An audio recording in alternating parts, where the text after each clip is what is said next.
नमस्ते प्रियजनों, right to astro channel पर आपका स्वागत है। राहु और केतु 18 महीनों तक किसी एक ही राशि में गोचर करते हैं और राहु केतु का गोचर अन्य ग्रहों की तुलना में विपरीत दिशा में होता है। ज्योतिष में इसे वक्र गति कहते हैं। अभी तक केतु का गोचर आपके वृश्चिक राशि से और राहु का वृषभ राशि से चल रहा था। मतलब पिछले 1.5 साल से केतु आपकी राशि में थे तो राहु आपके सप्तम भाव में विवाह सुख के स्थान में थे। अगले महीने में अप्रैल के 12 तारीख को राहु केतु राशि परिवर्तन करेंगे। राहु केतु के इस गोचर काल में आपके जीवन पर असर करने वाली 10 बड़ी बातें, 10 महत्वपूर्ण भविष्यवाणियों की चर्चा मैं करूंगा जो वृश्चिक राशि वालों के जीवन में बदलाव लाने वाली रहेंगी। इसे समझने के लिए ये वीडियो पूर्णतः अवश्य देखिए।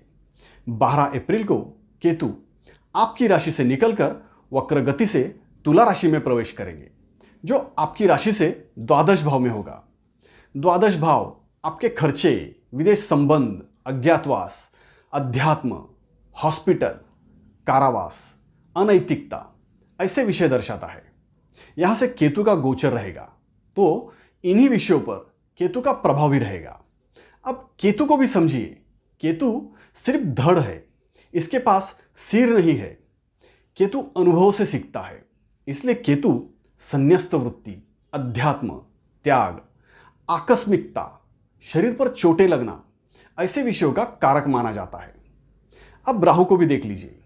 राहु वृषभ राशि से मतलब आपके विवाह स्थान से निकलकर मेष राशि में आपके षष्ठ भाव में प्रवेश करेंगे।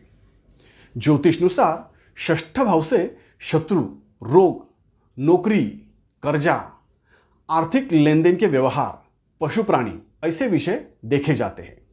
और राहु विदेश, प्रसिद्धि, दुराग्रह, भोग विलासिता, भ्रम कराने वाला, असाध्य रोग देने वाला, भिन्न जाति धर्म ऐसे विषयों का कारक माना जाता है।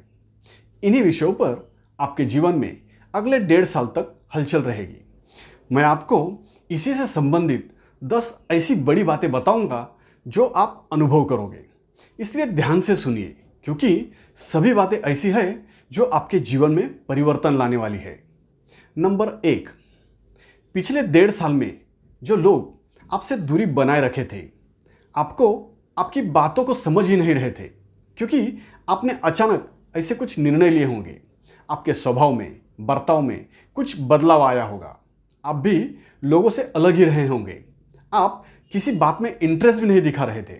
आप किसी चिंता में खोए खोए से रह रहे थे।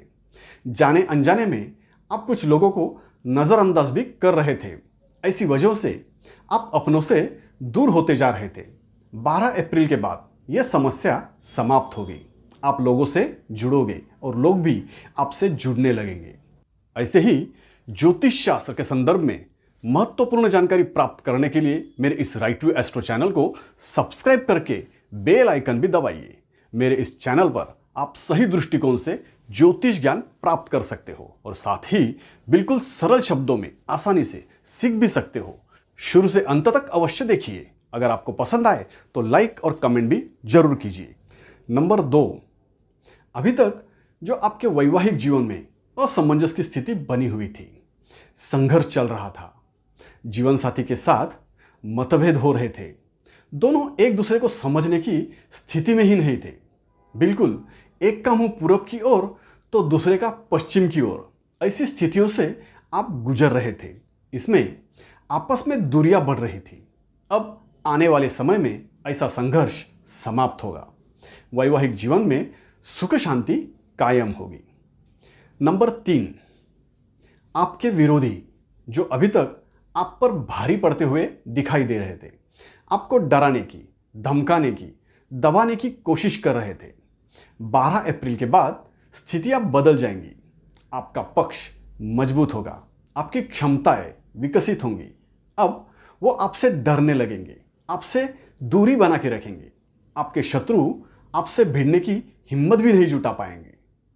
नंबर 4, इस कालखंड में किसी जल्दी ठीक ना होने वाली लाइलाज बीमारियों से आप परेशान हो सकते हैं। गुह्य रोगों की शिकायत हो सकती है।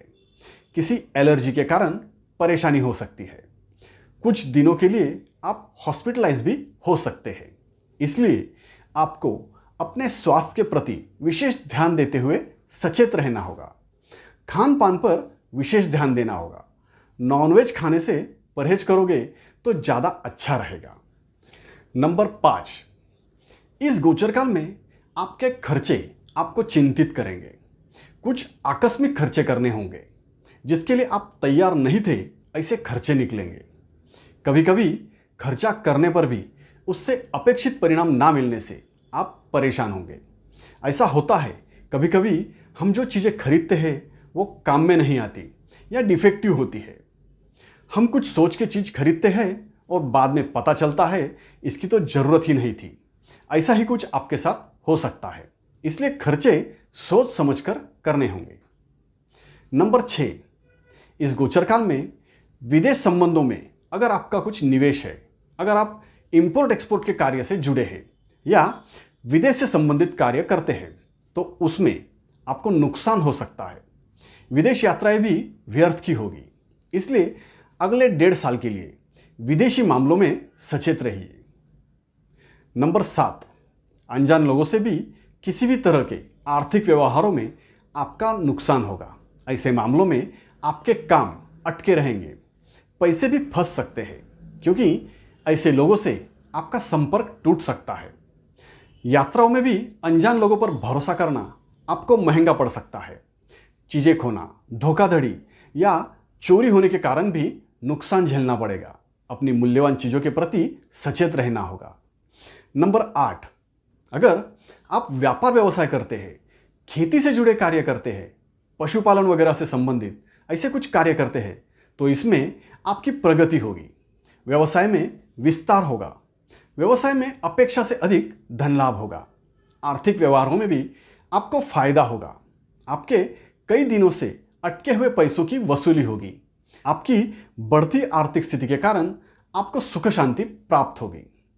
नंबर 9, नौकरी व्यवसाय में आपकी पद प्रतिष्ठा बढ़ेगी। सामाजिक सार्वजनिक क्षेत्र में आपका मान सम्मान बढ़ेगा। आपको अपने नाम का, अपने ऊंचे पद का, आपके सामाजिक प्रतिष्ठा का फायदा होगा। औरों से काम निकालना आपके लिए आसान होगा। आपके प्रति भय के कारण या आपकी बात मानने के अलावा विकल्प ना होने के कारण लोग आपकी बात मानेंगे। आप जो चाहते हैं वो करने पर मजबूर होंगे। नंबर 10, इस 1.5 साल के कालखंड में आप अध्यात्म के क्षेत्र में व्यस्त रहोगे। आपकी अध्यात्म के प्रति रुचि बढ़ सकती है। ध्यान धारणा, तपोसाधना ऐसे विषयों में आप सक्रिय होंगे। महात्मा, साधु संतों के आश्रम, मठों में आपका जाना आना बढ़ेगा। ऐसे आध्यात्मिक विषयों के लिए आप खर्चा भी करोगे।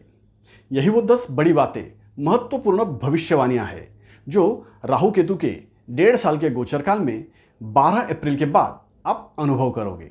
अभी के लिए इतना ही। राइट टू एस्ट्रो चैनल देखते रहिए, सब्सक्राइब कीजिए, लाइक कीजिए और कमेंट भी कीजिए। धन्यवाद।